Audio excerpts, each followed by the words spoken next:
Chapter 11. Objective confirmed. Welcome back to Let's Play the Sword of Etheria.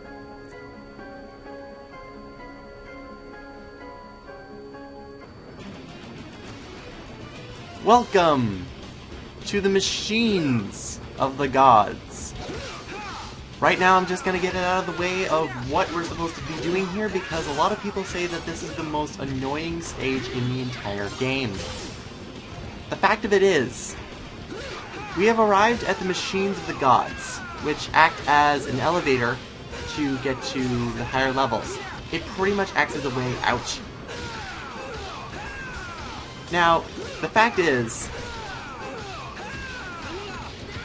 the party here has come to the conclusion that Leon is actually not down here, or has found a way to another area, and is actually pretty much is no use looking for him when they're running around.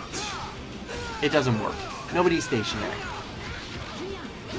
So Juju takes a look, and the machines are functioning.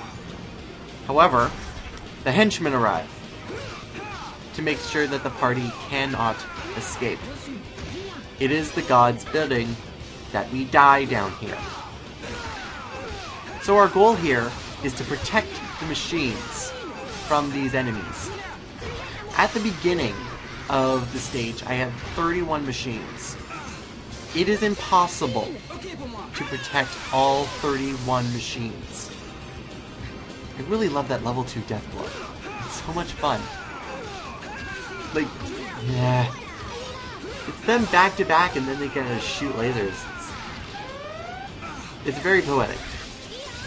But like I said, it is impossible to oh no.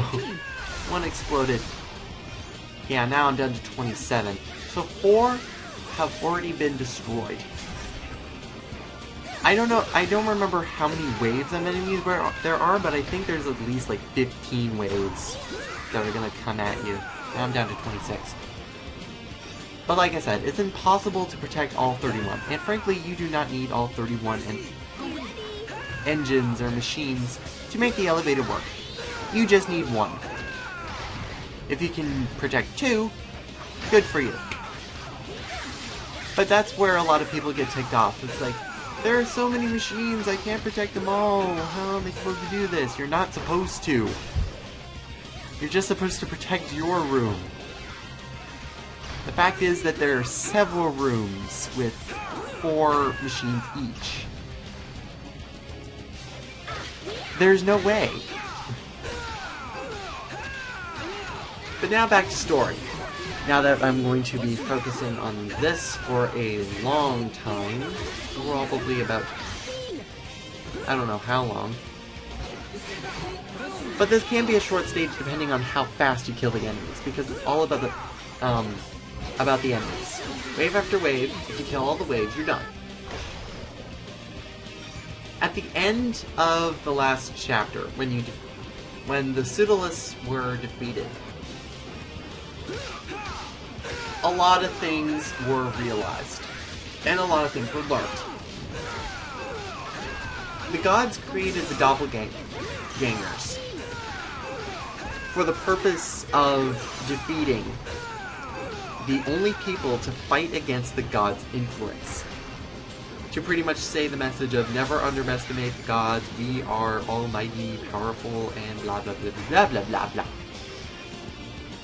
However, this also shows that in their experiments, because the doppelgangers are of course experiments, that the gods do not start from absolutely nothing. They don't just grab dirt and make it into something.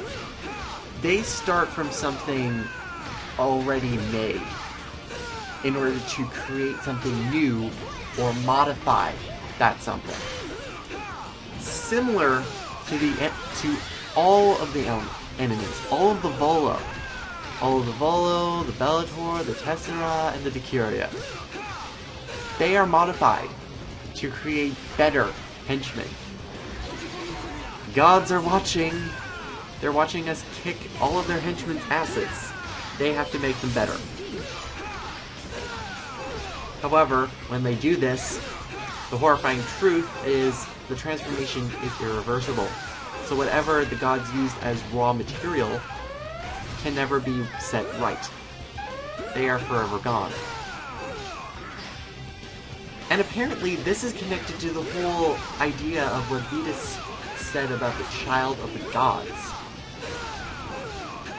15 years ago, we get a little history lesson, 15 years ago was the first experiment. The subject being particularly powerful, the gods had no idea what they had on their shoulders, or whatever, and it rejected the control of the gods. Because of this, because they could not control it, and it was powerful, probably powerful enough in order to kill a god, it was thrown into a ravine of all things, abandoned to die, like they couldn't kill it. This experiment had powerful communications with the Etheria, and survived by its protection. It was completely innocent. It was just made, it didn't know anything. So the fact is, the Etheria found nothing wrong with it. It was completely innocent and didn't look harmful at all. So, then we get into what happened in the prologue. It took this long. The original Oz team of Cain, Almira, and Leon were sent to get rid of it.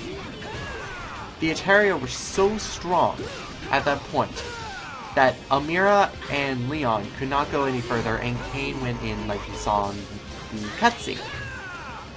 However, the Etheria reacted to whatever Cain's actions were.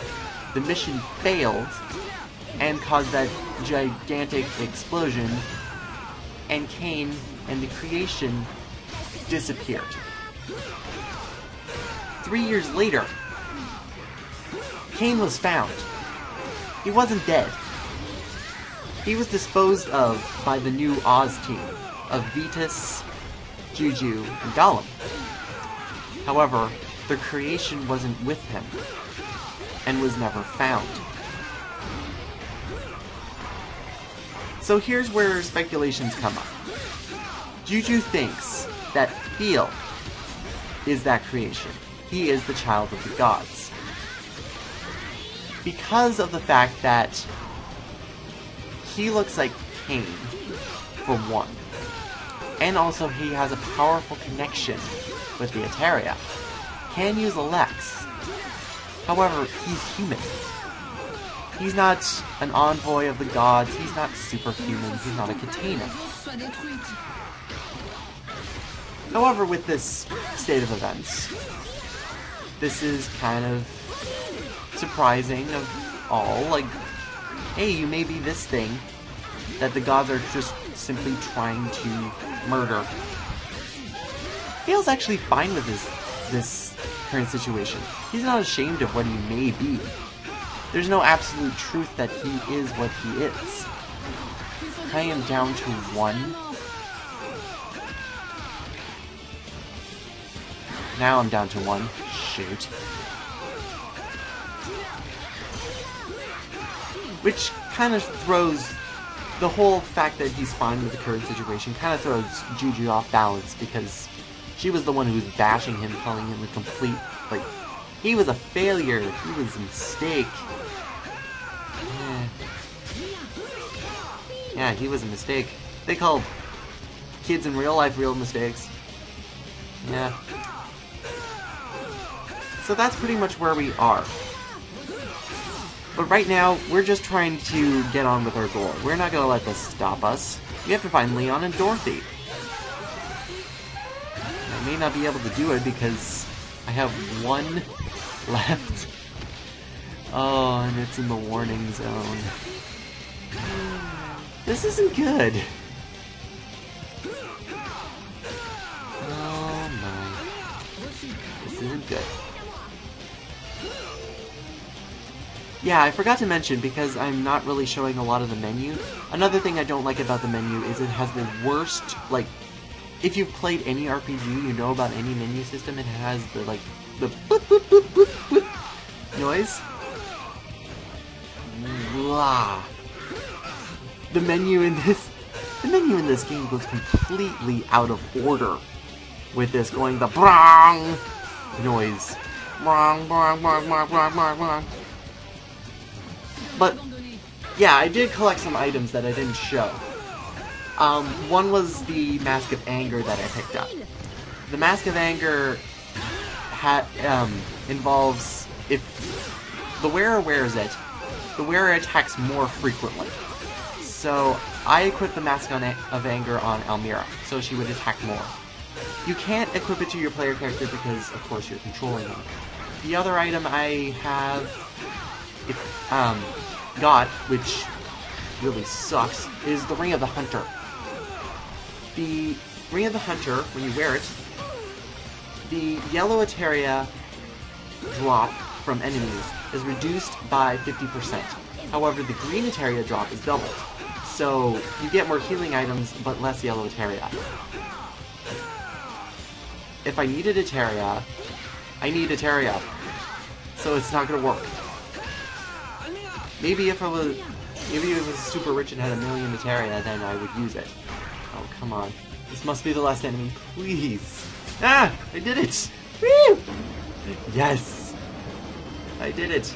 And the elevator is activated!